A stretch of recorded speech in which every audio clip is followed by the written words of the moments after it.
दोस्तों, एक बार फिर से स्वागत है आपका प्रजापति न्यूज में।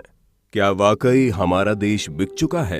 क्या अब किसी भी सरकार पर भरोसा नहीं किया जा सकता है? दोस्तों, हमें मालूम है ये सवाल आज की जनता के लिए बहुत ही ज्यादा जरूरी है। इसीलिए हमने सोचा क्यों ना आज आपको हमारे देश की सरकार का वो सच दिखाया जाए जिससे आप सभी अनजान हैं। क्योंकि हमारे देश में तो लोग जाति और धर्म को लेकर ही आपस में लड़ने में जुटे हैं। किसी को भी देश के विकास की कोई चिंता नहीं है और यही कारण है कि जनता लगातार लापरवाही बरतती जा रही है, जिसका फायदा सरकार उठा रही है। और हमारी उसी लापरवाही के चक्कर में सरकार ने एक ऐसा कानून लागू कर दिया जिसके बारे में 99% जनता को कोई भनक ही नहीं है।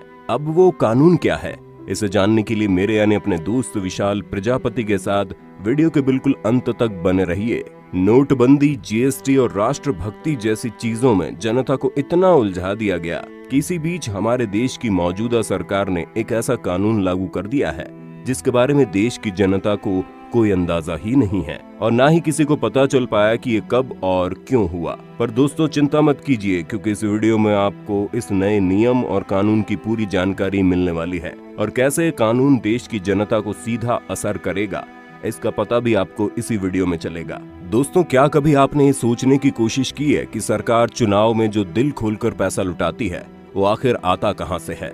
अच्छा, क्या आपने FCRA यानी फॉरेन कंट्रीब्यूशन रेगुलेशन एक्ट 1976 के बारे में सुना है या फिर इसके बारे में कुछ भी पता है? नहीं ना?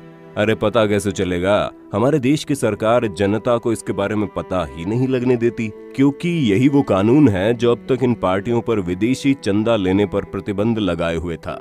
लेकिन 13 मार्च 2018 को इस कानून में संशोधन किया गया, जिसकी मदद से अब देश की कोई भी पॉलिटिकल पार्टी विदेशी कंपनियों से जितना चाहे उतना पैसा मदद के रूप में ले सकती है। और बात यहीं पर खत्म नहीं होती, बल्कि ये पार्टियां उस चीज का प्रमाण देने के लिए भी बाध्य नहीं होगी कि वो ये साबित करे उन्होंने किस विदेशी कंपनी से कितना पैसा लिया है और लिए गए पैसे को कहां-कहां और कैसे-कैसे खर्च किया गया, जिसका साफ मतलब ये है कि विदेश में बैठे कोई भी अज्ञात कंपनी जितना चाहे उतना किसी भी पार्टी पर लगा सकती है और उसे सत्ता में बैठा भी सकती है। अब आप सोच रहे होंगे, भला कोई विदेशी कंपनी इस तरह से पार्टियों को पैसा क्यों देगी?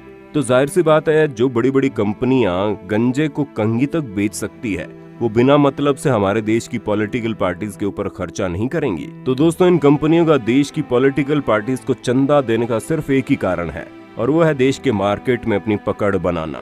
ये पार्टियां जब बेशुमार चंदा लेकर सत्ता में आती हैं तो उनकी सारी नीतियां इन्हीं कंपनियों के पक्ष में आती हैं। अब जैसे कि आप उदाहरण के तौर पर देख लीजिए, कैसे राफेल बनाने का जिम्मा भारत की एक ऐसी प्राइवेट कंपनी को दिया गया जो मात्र कुछ समय ही पुरानी थी, जबकि भारत की खुद की कंपनी हिंदुस्तान एरोनॉटिक्स लिमिटेड, जो कई दशकों से सैन्य जहाज बनाती आ रही है, उसे इस प्रोजेक्ट से बाहर रखा गया। ऐसे में आप ये समझ लीजिए, नए निवेश लाने की आड़ में देश बेचने का गोरख धंधा चल रहा है। अब जैसे कि सरकारी कंपनी BSNL को देख लीजिए, जो बस नाम मात्र के लिए खोल कर रखी गई है और पूरी पावर जियो कंपनी के हाथ में दे देना, ये भी इसी रणनीति का हिस्सा है, क्योंकि सारी कंपनियां पॉलिटिकल पार्टीज को चुनाव के दौरान भर भर कर पैसा देती है और जब पार्टी जीत जाती है तो वो सबसे पहले इन्हीं कंपनियों का प्रॉफिट करने में लगी रहती हैं, ताकि दोबारा से जब चुनाव हो तो इन पॉलिटिकल पार्टीज को पैसे मिल सके। यानी कि ये पूरा खेल इन्वेस्टमेंट का है। जी हाँ, इलेक्शन के दौरान नई सरकार को चुनकर जहां हम आम नागरिक ये सोचकर वोट देने पहुंच जाते हैं कि अब कुछ बदलाव होगा, लेकिन बदलाव होने से पहले ही सत्ता में आने वाली पॉलिटिकल पार्टी ने खुद को बेच दिया होता है और वो केवल नाम मात्र कुर्सी पर बैठी होती है। बाकी असली काम तो वो बड़ी बड़ी कंपनियां करती हैं, जिन्होंने सत्ता में आई पॉलिटिकल पार्टी को चुनाव के दौरान भर भर के चंदा दिया होता है और इसी दौरान ये कंपनियां खुद को मजबूत बना लेती हैं। आगे बढ़ने से पहले अगर आप हमारे चैनल पर नए हैं तो प्लीज सब्सक्राइब करके घंटा हिलाना मत भूलना। ऐसा करने से आप पर कृपा आनी शुरू हो जाएगी। ट्राई करो, इट्स वर्क। जिसका सबसे बड़ा उदाहरण आप हमारे देश के सबसे अमीर आदमी मुकेश अंबानी के रूप में देख सकते हैं, क्योंकि जहां एक तरफ रिलायंस कंपनी डूबी जा रही थी, वहीं उन्होंने जियो को लाकर एक नया दौर शुरू कर दिया और इन सारी चीजों में सरकार ने जियो कंपनी का बहुत साथ दिया। तभी तो मात्र कुछ ही सालों में कंपनी इतनी ज्यादा उठ गई कितने सालों से चल रही कंपनियों तक को पछाड़ कर रख दिया गया। ये सारी चीजें सिर्फ और सिर्फ इसीलिए संभव हो पाई क्योंकि सरकार का हाथ इस कंपनी के कंधों पर था। ये तो मात्र एक दो उदाहरण थे, ऐसे न जाने कितने सारे उदाहरण हम आपको दे सकते हैं कि सत्ता में आने के बाद सरकार ने कुछ पर्टिकुलर कंपनियों पर अपनी बहुत मेहरबानी दिखाई है, जिसके बाद वो कंपनियां तेजी से डेवलपमेंट करने लगी। अब आप खुद ही समझ जाइए कि ये सारी चीजें क्यों होती है। यही सब कारण है कि जब बात FCRA को कमजोर करने की आई तो आपस में कुत्ते बिल्लियों की तरह लड़ने वाली पॉलिटिकल पार्टीज ने एक अलग ही लेवल की एकता दिखाई, जिसका नतीजा आज ये कानून पूरी तरह से बदल चुका है।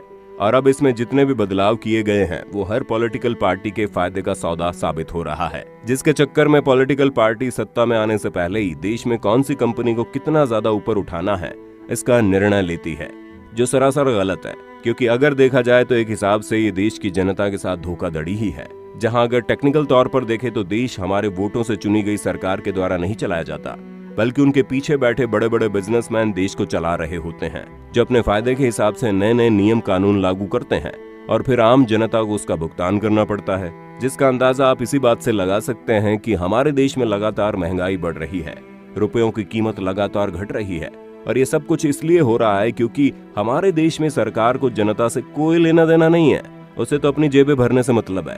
बाकी आपका इस पर क्या कहना है हमें कमेंट में जरूर बताना, और इसी तरह की शानदार वीडियोस को लगातार देखते रहने के लिए चैनल को लाइक, शेयर और सब्सक्राइब करना ना भूलें।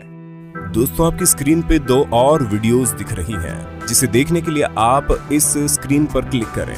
दोनों देखिएगा, बहुत अच्छी वीडियो बनी है।